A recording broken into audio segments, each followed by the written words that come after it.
Well, hey, welcome into another episode of That's the Truth. I'm so glad that you've decided to spend some time with us here today, and I'm excited to present our guest here tonight. And before I do, I just want you to remember why we are even here. We're passionate about learning, we're passionate about growing, and we love having conversations that simply inspire us to continue doing that, getting closer to God, continue growing and learning to be able to be effective and make an impact in every area of our life. And I hope that you are able to get some value out of our conversation here tonight. And I'm excited to present our guest tonight because he's a returning guest. The last time we spoke, I hadn't even realized it was about 2 years ago almost. It was in 22, and he had just released the book, The Church That Caesar Could Not Shut Down. And we were so excited about having that conversation. And if you missed it, you can definitely go back and listen to that through the archive. So today I have with me a phenomenal preacher, phenomenal man of God, someone that I truly admire and look up to, because even at a very young age, God is using him tremendously, and he's becoming such an influence in writings, such an influence as an author, and such an influence in content creating. And we're going to get into all of that and the vision behind all of it. And today I have with me once again Jordon Frye from Anderson, Indiana. Jordon, welcome back to the podcast. I'm so glad that you're back with us. Yes, sir. Thank you so much for letting me come back on and have another conversation with you. And thank you for the kind words, man. It's an honor to be here. Yeah, absolutely, man. And you deserve every part of that. And I just love to see how the hand of God is over your life, your family, and now your son as well. And we're just very excited to be able to have access to you and have a wonderful conversation once again. A lot has changed since you were last on. When we last spoke, it had been a few months that you had released the book, The Church That Caesar Could Not Shut Down. And I love that conversation. I went back myself as a listener, not to critique myself at all, not to listen to anything other than just simply the podcast itself, like the content, the information that you shared. I was just so inspired by that. And it blew me away. And I received a lot of good feedback from that. And then people started asking me, where can I find the book? And I shared it with them. And it was an awesome experience to be able to learn from you and absorb. And I love to posture myself as a student every time that I have the opportunity to speak to someone, especially have them guest on the podcast. And I learn and I absorb everything that I can from them, and obviously share the resources that they're making available to other people to bless their life and help them grow. Yes, sir. Well, I thoroughly enjoyed our conversation last time. And I think we'll have a great one tonight as well. I'm looking forward to it. Yeah, since the last time that we spoke in 22, I believe it was October, if I'm not mistaken. At least that's when the last pod aired. Talk to me a little bit of what has changed here in family. I know you had a son months ago, and we were tracking that on social media, on Facebook and Instagram, and we're praying for you, brother, praying for you, your family. We appreciate that. Health. And just kind of talk to us a little bit about family life and church, and maybe an update that you would like to share with us. Sure. Well, man, it has been kind of a wild couple of years for sure since we last talked. My boy's he just did turn 5 months old a couple days ago, so he's doing great. His name's Jamison Parker. We'll get into the story of him being born a little early and all that here in a few minutes. But man, he's a miracle child. He's been so amazing having him in our lives. He's sleeping mostly through the night. So that right there is is a miracle in itself. We're thankful for that. Man, Jameson's doing great. The church is doing good. We're still student pastors at First Pentecostal Church in Anderson, and our youth group is doing amazing. We've got a fun event coming up this weekend, the banquet. All the kids are stoked for it.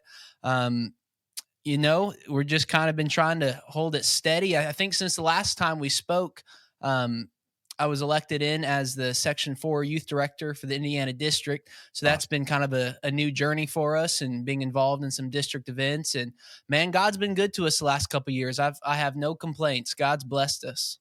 And that's awesome. And that's just another avenue on how God is using you in with young people as well. And then, like I said, just a tremendous influence there to leading young people. I know last time we talked a little bit about your background with music, and I know that Mhm. you play in the church group and everything.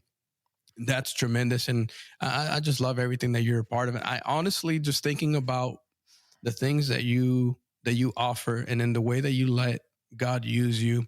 And actually, just I'm very one track minded. So when I think about it, it stresses me out.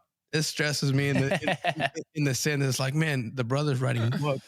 He's assistant pastor at the church, student pastor, working with the young people, and it's something I relate to. To be quite honest, I understand it completely, but looking at it from the way that just my human mind works, it seems like you're all over the place, and you have a very structured agenda. Does it feel that way? Man, it's hard to get bored when you're invested in the kingdom. There's there's a lot to do. Yeah. I definitely kind of revolve my day around different blocks. So I've got this block of time I've got to do my youth stuff. I got this block of time for Truth Book Co. It definitely it Yeah. man it, you don't get bored. We keep moving. Keeps you young.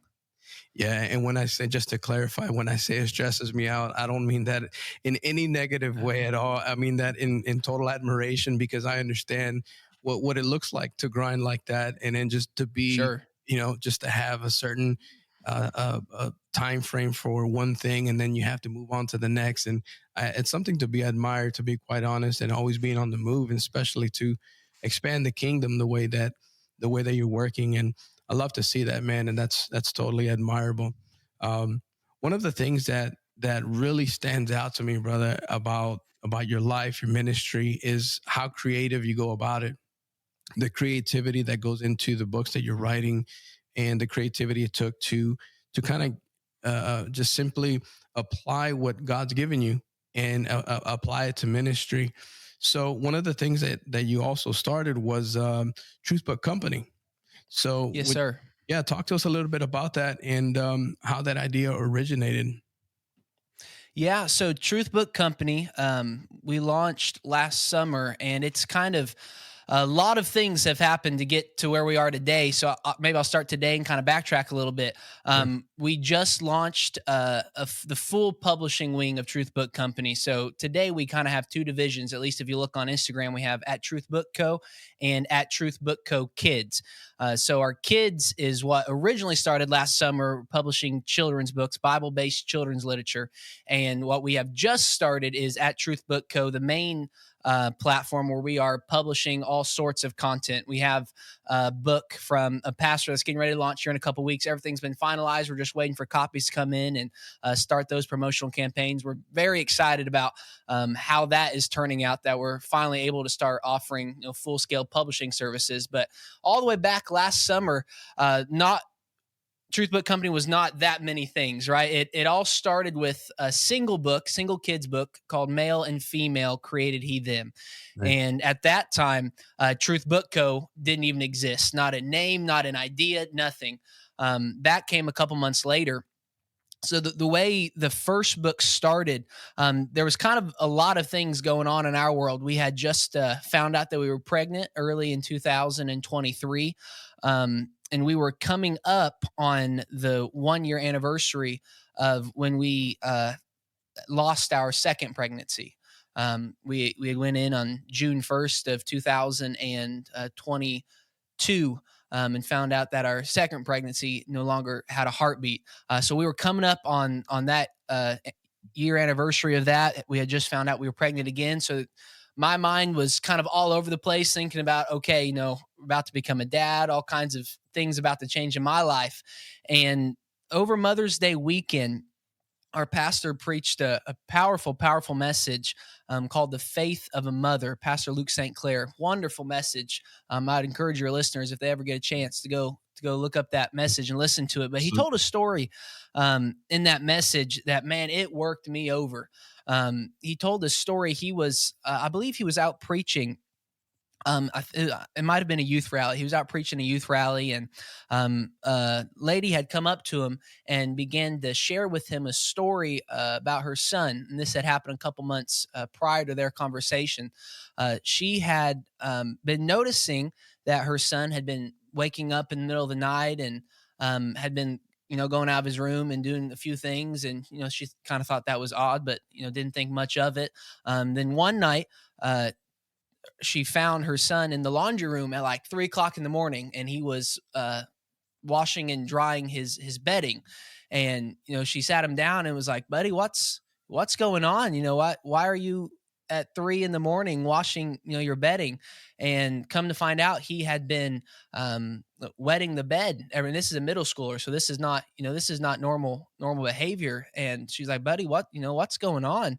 Right. And I guess at that night, about 3 o'clock in the morning, they're having this conversation, and he just broke down in tears. I mean, Wow. just completely broke down, and began to tell his mom how at the public middle school he'd been attending, that there were some boys that had been abusing him in the restrooms. Wow. Um, Throughout the school day, sexually abusing him. And he began to just tell his mom what all the things that was going on. And, this was his body's coping mechanism of, just like going into a panic. Right. And my pastor made this statement, and this statement, man, it worked me over. When he finished telling this story, and again, the context of this sermon was, Mother's Day, the faith of a mother. He made this statement. He said, "We either are going to have to choose to protect our children from things in this world, we're going to have to hide our children from things in this world, or our children will hide things from us." Mm. Yeah. That's our only two choices. We are going to have to hide our kids from some of the things in this world, or our kids are going to hide things from us. So I've got this going through my head. We're getting ready to have a kid, and you start doing all the things when you're preparing to have a child.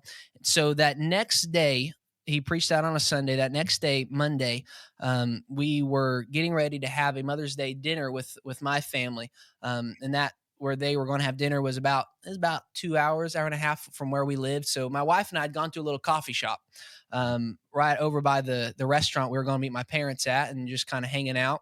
And well, you mentioned earlier, kind of you get focused on something and you get Yeah. focused, bro. I get that way, and I get focused, I get zoned in. So Right.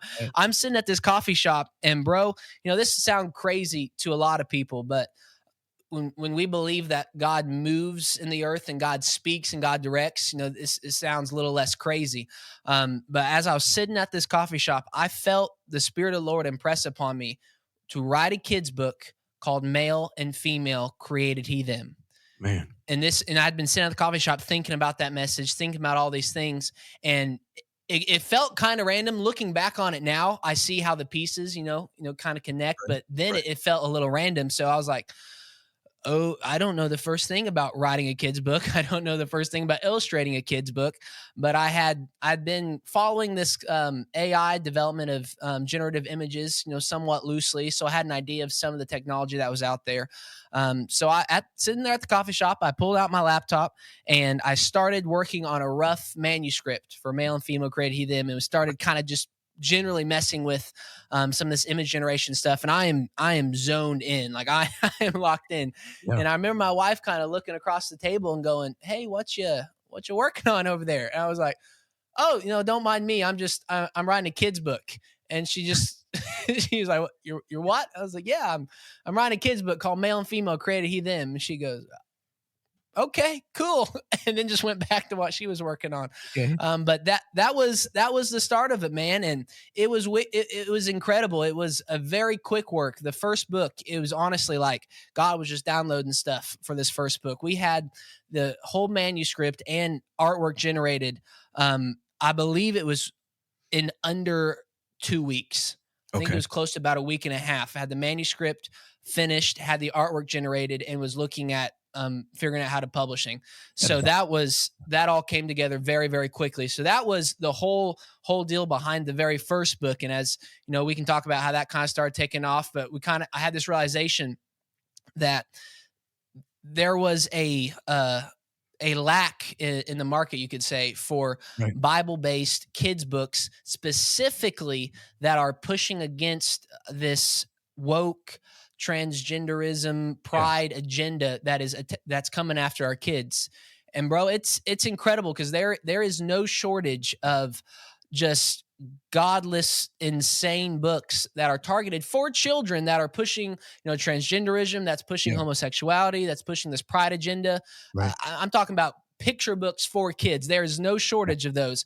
Yeah. But as I started, when we released this book, and I really started looking around what was out there, um, the book struck a chord not just with apostolics, but with even conservatives, with people who are just tired of this crazy agenda getting pushed down, our throats. And at the time, it was just kind of how it all came together. But I think God's hand was on it, that we were able to release that first book, Male and Female Created He Them, on the 1 year anniversary of when we had lost, our second pregnancy, but also that ended up being, coincidentally enough, the very first day of Pride Month. Wow. That's So tremendous. it was just a God ordained timing that all this was able to come together, and that's where the idea and the nomenclature of Truth Book Company came from.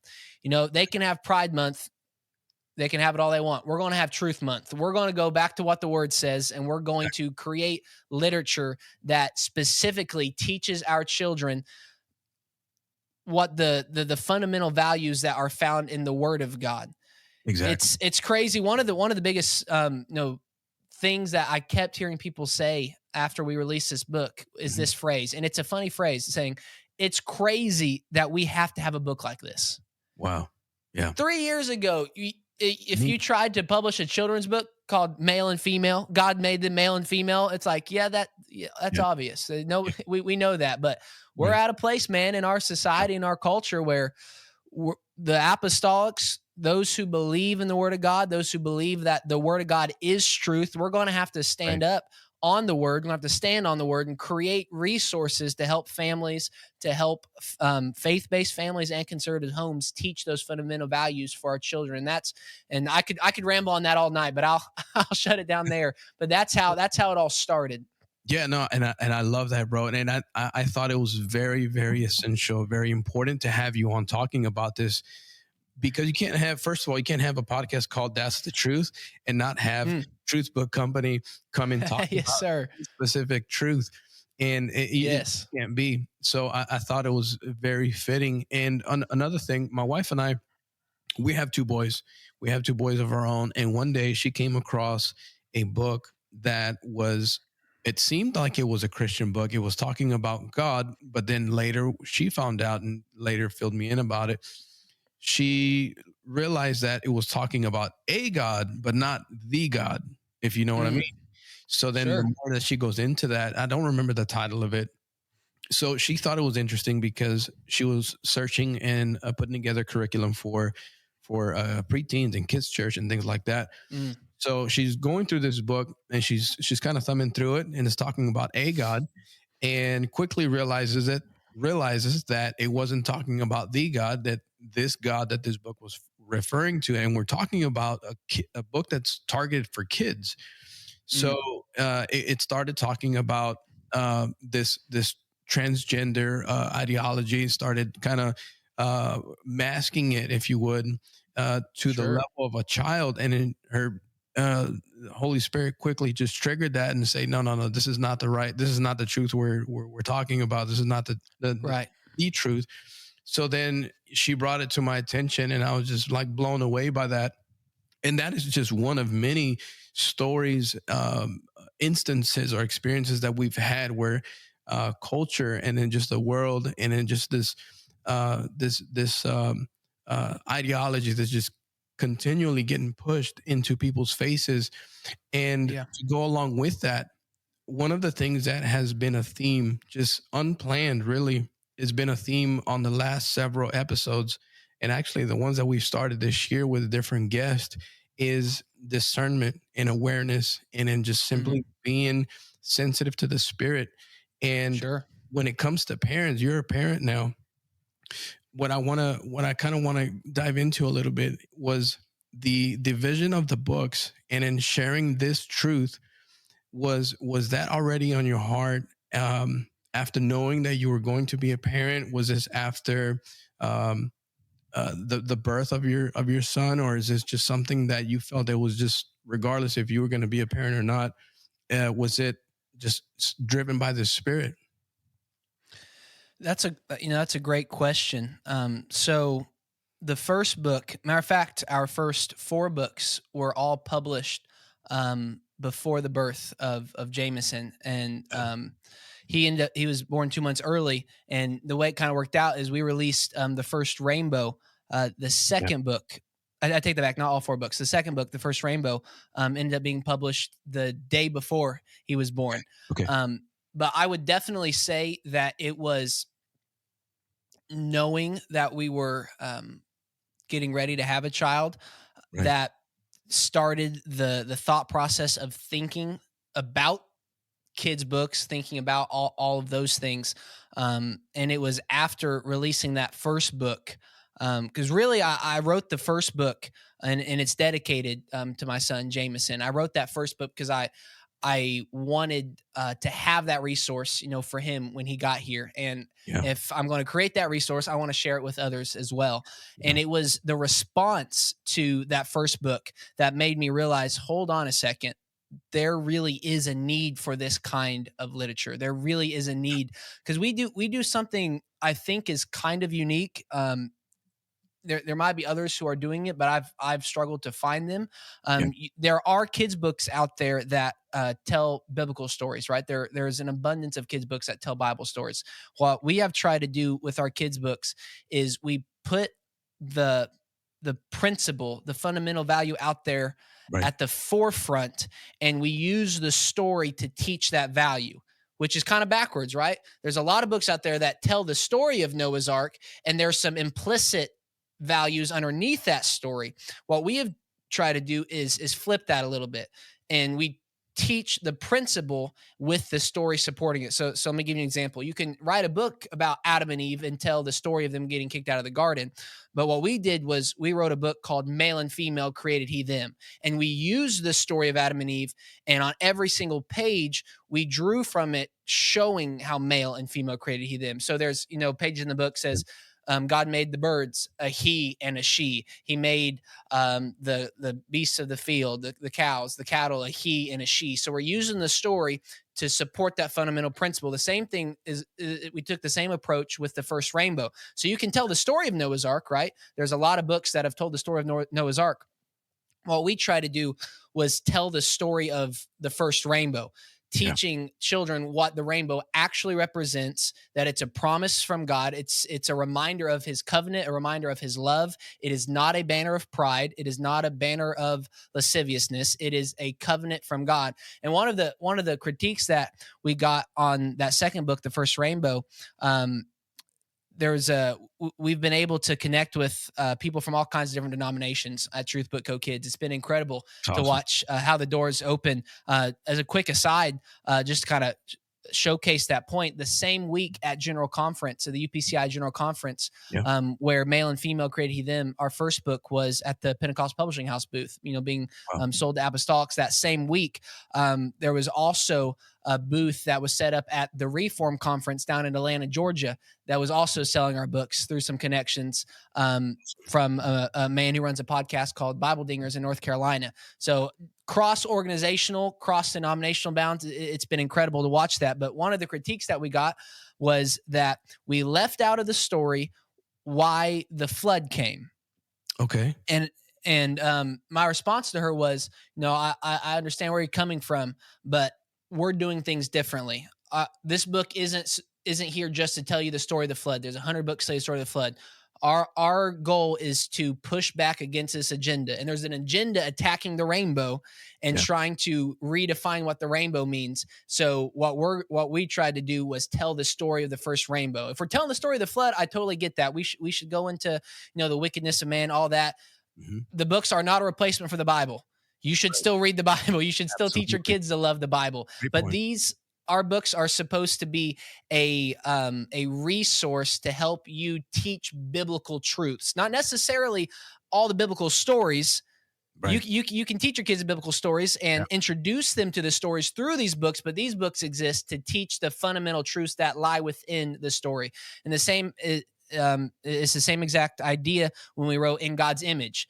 The problem, there's an agenda in the world that is pushing transgenderism, that's telling young ladies they can become men, telling young men they can become ladies. And the idea of this book was, we're going to use the biblical corpus to prove the point that you were made in the image of God. You don't need to do all that other stuff. So Yeah. that's what we've tried to do with these books, is identify where the culture is pushing against and provide parents with a resource to teach true fundamental values from the Word of God Right. in a way that's engaging and accessible for kids. Man, that's awesome. And I just love the thought behind it, because it's not just simply to sell another book. It's not just simply to get another one on the shelf for kids, or for parents to buy, or for just for the sake of entertainment. It actually is driving truth home. It's Yes, bringing sir. truth into a level that they understand, and that is so Yeah. essential. That is so essential, because there's so many things that are going to grab their attention on the outside. So many things are going to entertain them on the outside, but really engraving what truth is, Mm, engraving God's design, and just theocratic design into them, is yeah. just a wonderful idea. And I was just blown away by how you were able to communicate that, first of all, creatively, and in such a way that the directly to children in a level that they understand. My wife and I went out and got a couple books, and we gave them out to some families that were visiting at the church here recently. It's So right awesome. now Thank you so we're much. serving in a Spanish ministry, and I know that you got Spanish Mm, translations also for these books, and I thought that was even tremendous. And I was like, man, that's awesome! Like, it has to get not only in Spanish but in several more languages. And yeah. talk to me a little bit about the translating, the process behind that. Was that just something you're doing on your own? You're having someone translate them and print them? What's that process like right now?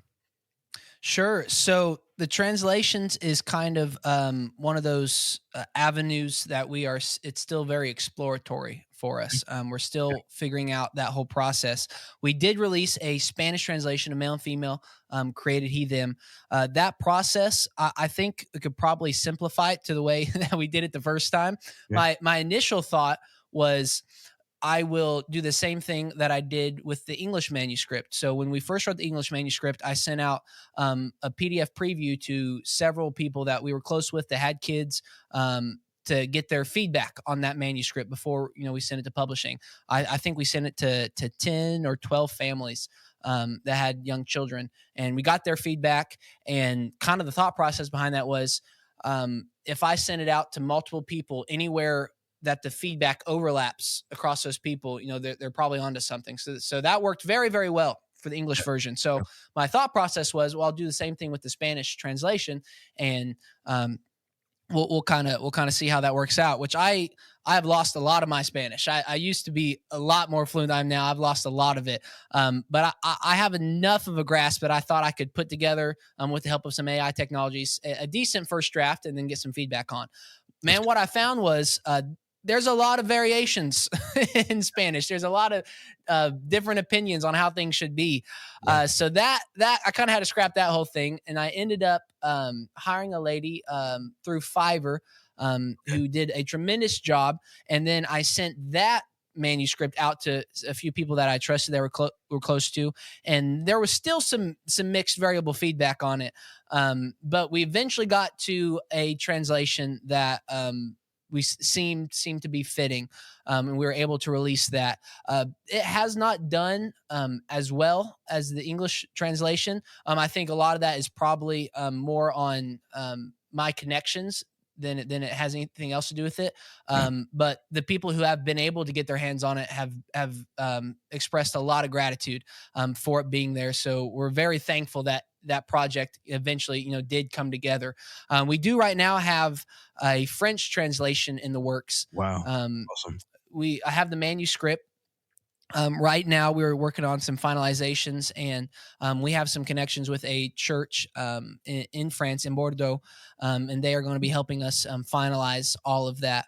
But that's the other translation that we currently have in the works. The newest book, He Hears Us, will probably be the next one to get the Spanish translation. Okay. Dylan Jordon is the author of that one. That was the first time we had an outside author that we collaborated on.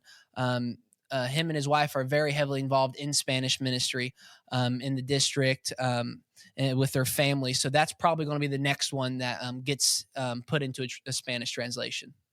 Man, that's awesome. I love that.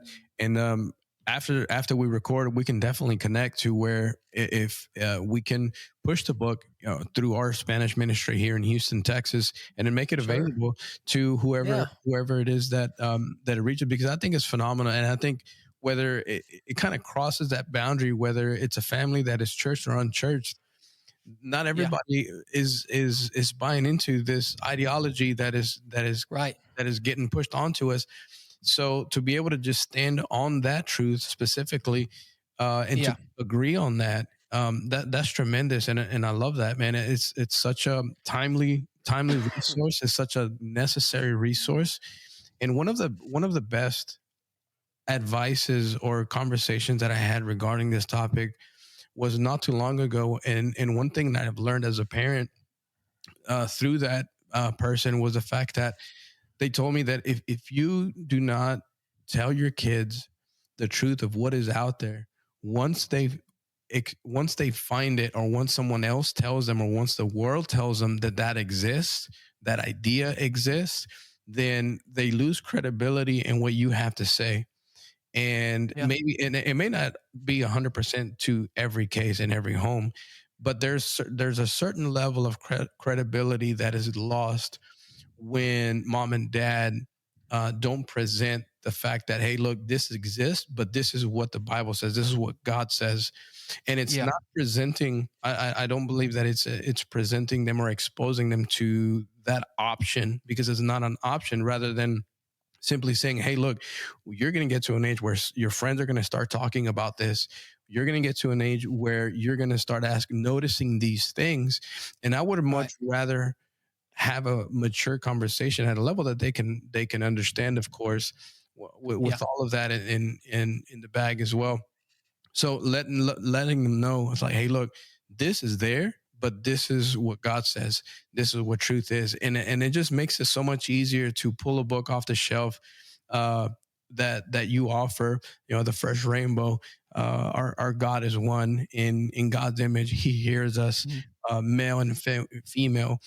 Created he them. You know, just pulling that off is like, look, breaking it down at their level. And of course, and if Yeah. they're older than that, they're a little more mature, then you can have that conversation. But just simply the fact that in introducing them to what God says and versus what they're going to see first before they hear it Yeah. is a game changer, I thought.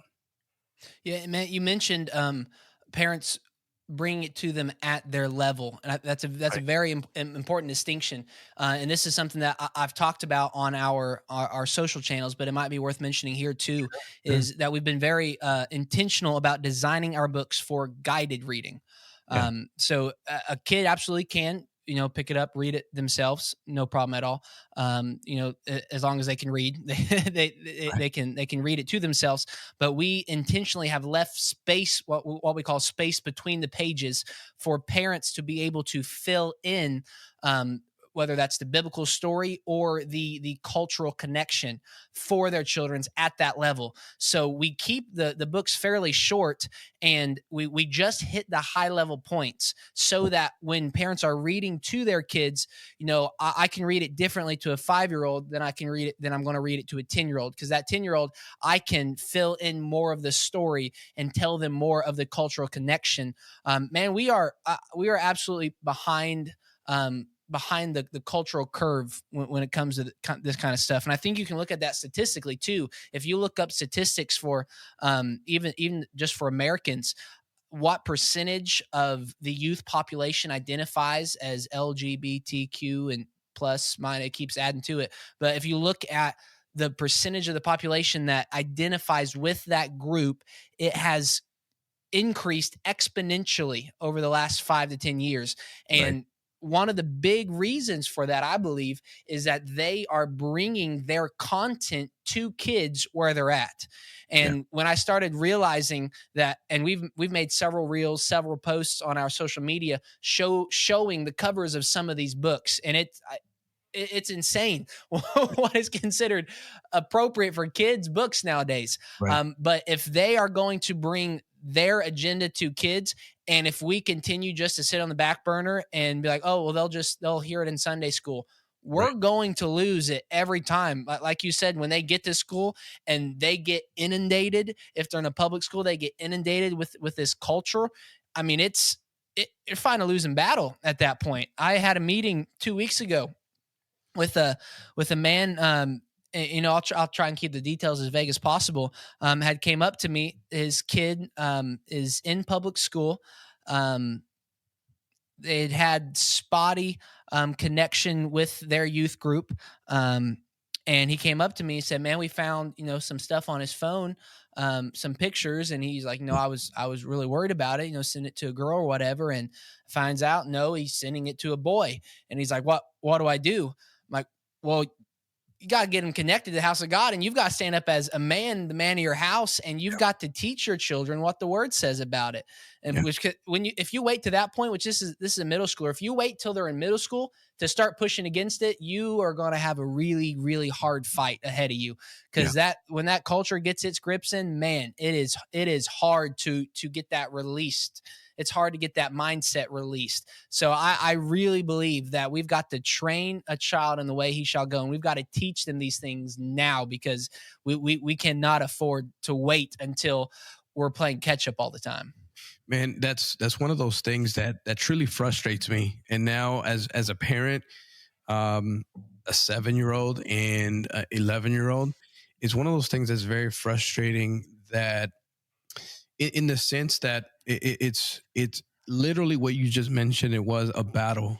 It's a constant battle of being on your toes, for one, being armed with the armor of God, and saying, "Hey, Yeah. look, I'm not going to allow this into my home. I'm not going to allow Right. this to take over my kid's mind." But it's frustrating in the sense that there are families that you want to minister to. There's families that you want to serve through the church setting. There's families that you want to help, and then there's still families that are out of our reach, that you just see in public, that are Mm. very passive with this topic. And of course, you can't cross those lines. You can't cross those boundaries, right? But it's frustrating in the sense that, well, it's very easy to just hand somebody, or hand your child, a tablet, a laptop, your phone, a device, and Right. then just let them scroll away. Yeah. I think there's nothing wrong with letting them use devices in a controlled setting. Of course, that's my take on it. Of course, a very tight controlled setting. Sure. But it's just frustrating in the sense that, there's a lot of damage being done that is unseen, that the enemy is really, really fighting through and fighting against, even the church, the unchurched. And we just cannot sit back and then not do anything about it, not have a guard up, not ask the right questions, not seek the guidance. And in the fact that you wrote this timely book, and it just opens a door for conversation with your kids. It opens a door for Absolutely. conversation with your family, with your spouse, and say, "Hey, what do we need to do? We don't have any guardrails up right now. What what is the first step?" And then I Right. think that light bulb went off for a lot of parents whenever they saw your books. Do you feel that way? Man, the response that we've gotten to the books has been overwhelmingly positive. Yeah. We've had so many people reach out saying that these resources are so badly needed. Yeah. Now, of course, we're in an interesting spot.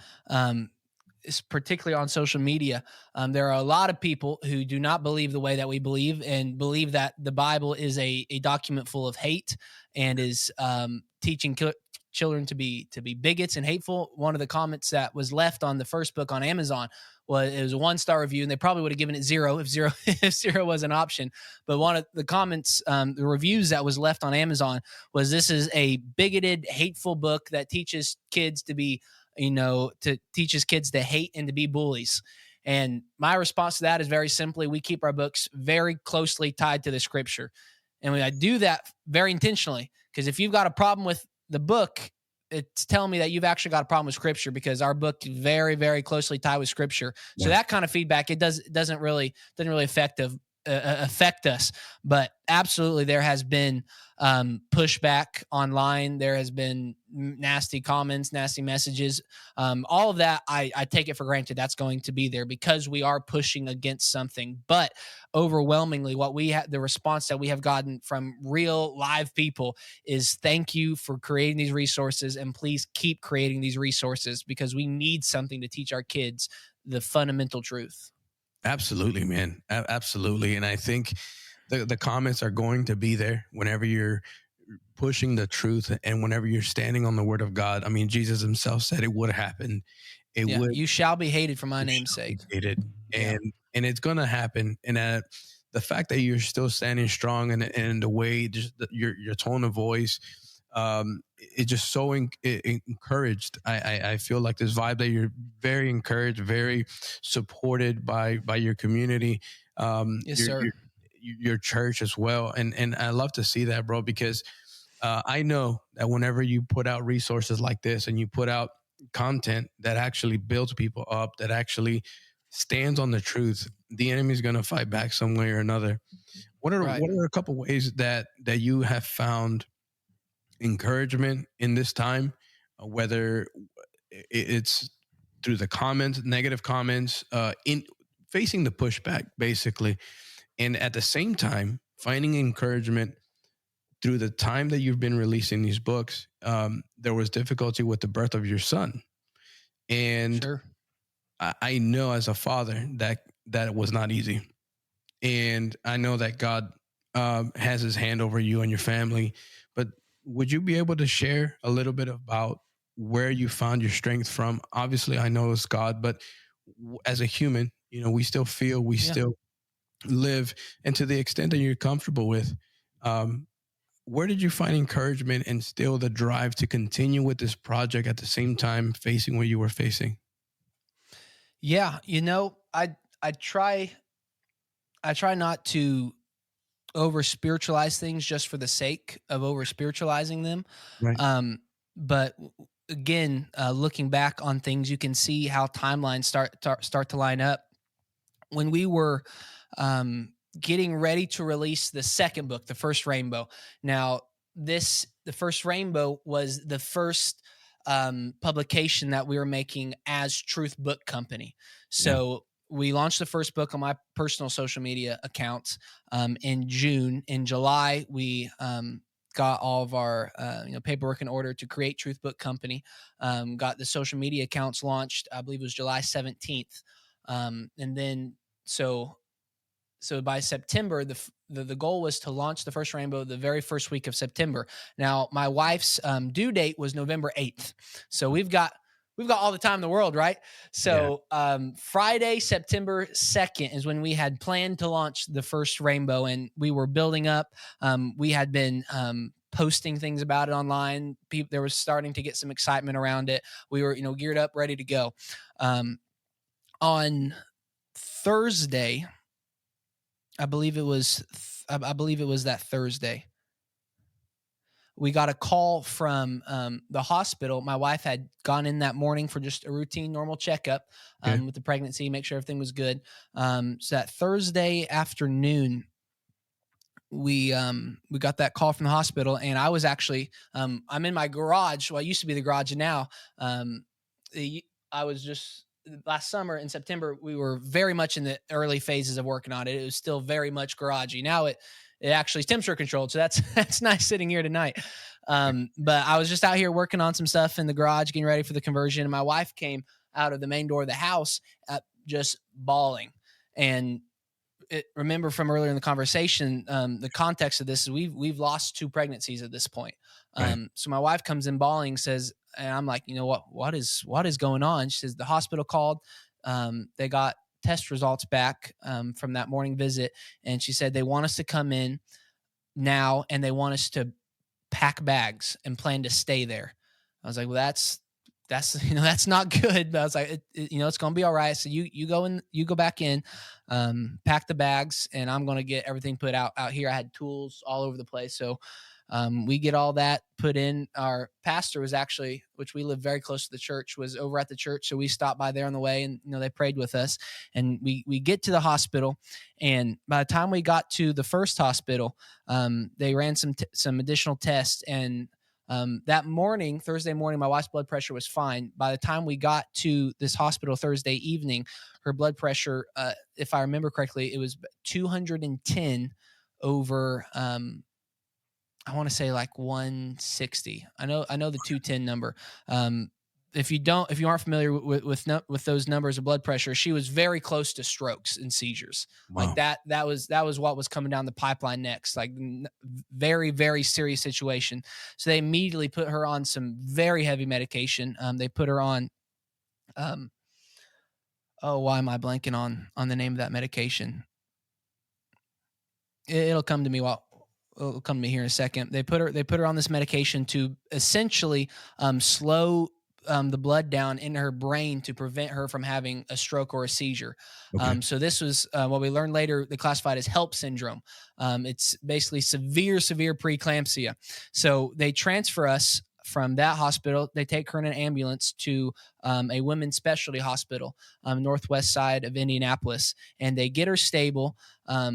So we spend the night in the hospital. They're checking her, every 20, 30 minutes. And then Friday morning, an army of doctors come in and specialists. The whole room was full of doctors and specialists. And they tell my wife, they said, we believe it's in the best interest for you and for the baby to go ahead and have an emergency C-section. Now, at this point, he is 30 weeks old. So this is very very early, to have a child. So my wife broke down, and they had to give her some shots to get everything ready for that C-section. They planned it for Saturday. So that Friday, we're in the hospital about to have an emergency baby. Like, my whole world is spinning. Yeah. Today's the day we're supposed to be launching this book. Oh my. And there was just like this question in my mind of like, are we doing this thing or are we not doing this thing? So, I think to some it might sound insensitive. It might sound kind of crazy to say this. But my wife very much supports the vision behind Truth Book Company, very much supports what we're doing. And so my mother actually came to the hospital on that Friday and sat with my wife. They got her stable. She sat with my wife for a couple hours, and I drove 40 minutes back to the house in Anderson and got a few things together and shot a quick video, did a couple things. And on my way driving back to the hospital, posted the launch of the new book, got all that moving, and then went back to the hospital. It was kind of one of those deals where it's like, devil, you can throw whatever you want to throw at us. We're not shutting up. we're not shutting it down. Man, it was a wild few days, going from that Thursday morning thinking we've got 2 more months until the birth of our child to within 24 hours being told, nope, he's coming, in a day. And you're looking at a very long NICU process. So that Friday night, man, I had kind of gotten, my wife had gone to sleep in the bed, and she was doing okay. So I went to the bathroom and I laid on the floor of that bathroom, just propped my back up against the wall. And bro, I broke down. Yeah. Because people who are close to us know this backstory, but my wife's mother passed away from a brain aneurysm when my wife was born. My wife was born at 28 weeks. So she was very, very early. And looking back on it now, we got a talk to our doctor more that next week. The doctor believes that what caused my wife's mother to pass away was exactly what my wife was going through. And she believes that was the very next step, was a stroke that probably could have taken her life had she not caught the symptoms that she caught at that time. And man, I'm so thankful for that doctor, that she was paying attention, that she told us on that call on Monday, she said, I just had this gut feeling to run some extra tests. Wow. And I was like, well, that wasn't your gut, that was the Lord. But yeah. I'm thankful for that. But I was sitting there in that bathroom floor, and it just kept playing over my mind the question of, am I going to have the same story as my wife's father? Because my wife's father went into the hospital with his wife and left that hospital 2 months later with a preemie baby who had been in the NICU without his wife. And so I'm sitting there thinking, my goodness, this story sounds exactly the same. She has the same symptoms. We're about to have a preemie at the same time. Like, am I about to walk out of this hospital without my wife? And I was sitting there telling God, like, hey, I don't want to be to spend 2 months in the hospital in the NICU. I don't want to lose my wife. Like this can't happen. This God, what is going on? And bro, I mean, as clear as day, when I'm sitting here telling God all of what I think, he just asked me a very simple question. I felt it so simply and clearly in my spirit, like a gentle, reassuring father would ask his son, Yeah. do you trust me?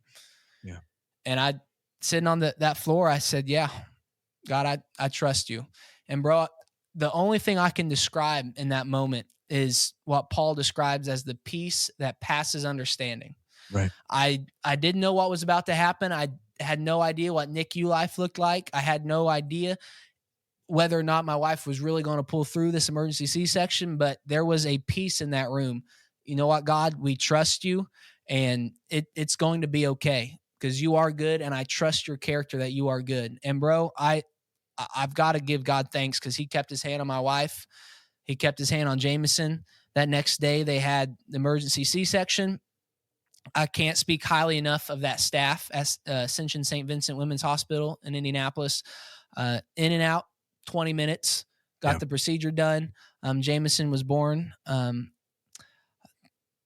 10 weeks early, but he was healthy. There was nothing wrong. And he spent 62 days in the NICU. And we went and visited him every single day for that whole process. And when he came out of that NICU, they had scheduled just a bevy of different appointments and things. So there are so many things that they worry about with babies who are that preemie, of things that might be underdeveloped with their eyes. So we went and saw specialists for weeks after we got home, and every report from every specialist we went to was, we see nothing to worry about from him being premature. It has caused no lasting effects, no effects in his eyes, no effects in his lungs. No, and Yeah. he's just a perfectly healthy boy. He's had some little reflux things, but man, I give God all the praise and all the thanks because he absolutely worked a miracle for us. And I'm so very thankful. Man, that is awesome, and that's a tremendous story. And I admire your courage, your bravery, your toughness, man. To be able to just simply talk about it, and to be able to share the story like that and take us through that. I truly appreciate it and I admire that. Yes, sir. It takes a lot of guts to even to kind of take this back there, Yeah. and give us a side of that. And there's something that I truly relate to, in a very similar way. And with our second born, we had a very Mm, similar experience. It was just, it seemed like it was going to be a life and death situation, mm, and just at the moment of birth, both of their heart rates would just nosedive, and mm. one thing led to another. Just, and that's not the point right now, but just to say that I can relate to that. Yes, sir. Um, um, heart rates would nosedive, and then it became critical. It became an emergency, and then Mm. they were able to to save them both, and then they were doing just fine now. Thank you, Lord. Yes, and sir.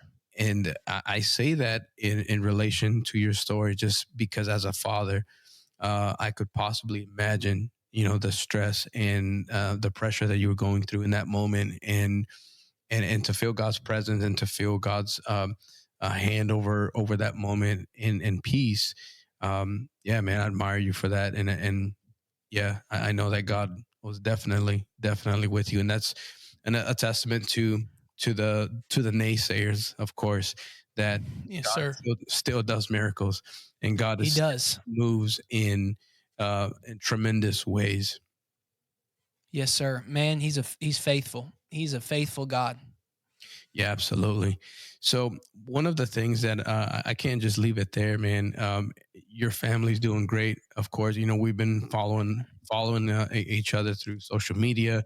We've been kind of just checking up on you ever since Sure. I heard about the birth of your son, and the struggles through that, and sincerely say that we've been praying for you, your family, and then to see that things are a lot better now than where they started then, it brought us a lot of joy. It truly did. Good. It brought us a lot of joy. Man, we sure appreciate your prayers. Yeah, not a problem. And um, one of the things that I want everybody to know or to walk away from here today is, where can they find your resources? We're going to link to all of that in the description. A website, the translations to Spanish. That's something that we would like to share with the Spanish community as well.